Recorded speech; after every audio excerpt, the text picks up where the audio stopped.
کلام الہی قرآن کریم کے خلاف اپنی گندی زبان کھولنے والے وسیم رضوی کو آج منہ کی کھانی پڑی ہے۔ آج سپریم کورٹ نے اس ملعون کے منہ پر زناٹے دار تماچا رسید کر دیا ہے اور اس ملعون کی عرضی کو نہ صرف خارج کر دیا بلکہ اس پر 50,000 کا جرمانہ بھی عائد کر دیا ہے۔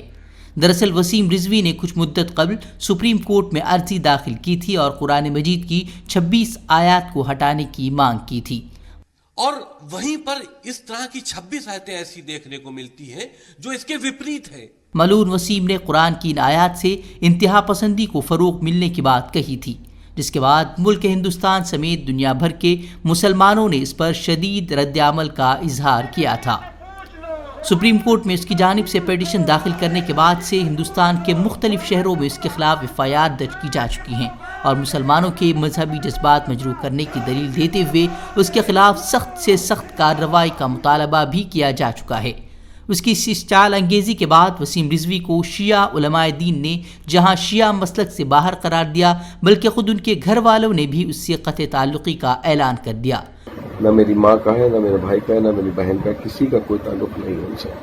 نہ وہ نماز نہ روزہ کچھ کرتے نہیں، نہ ان کو دین نہ اسلام سے کوئی مطلب ہے۔ 2014 میں مودی حکومت بننے کے بعد سے وہ نریندر مودی اور BJP اور RSS کے چیلے کی طرح کام کر رہے ہیں۔ بابری مسجد معاملہ ہو یا 3 طلاق یا پھر مسلمانوں سے جڑا کوئی اہم مدعا ہو، اس نے ہمیشہ ہی اپنے بیانات کی وجہ سے مسلمانوں کو اشتعال دلانے اور ان کے مذہبی جذبات کو مجروح کرنے اور RSS اور BJP کو خوش کرنے کی ہمیشہ کوشش کی ہے، لیکن اب یہاں یہ ملعون خود اپنے کھودے گڑھے میں گر چکا ہے۔ سپریم کورٹ نے تو اب اس کی عرضی خارج کر اس پر جرمانہ عائد کر دیا ہے، لیکن اب دیکھنا اہم ہوگا کہ ملک بھر میں مسلمانوں کے جذبات مجروح کرنے کو لے کر جو FIR مختلف شہروں میں درج کی جا چکی ہیں اس پر اب اس گستاخ دلال رضوی کو کیا سزا ملنے والی ہے۔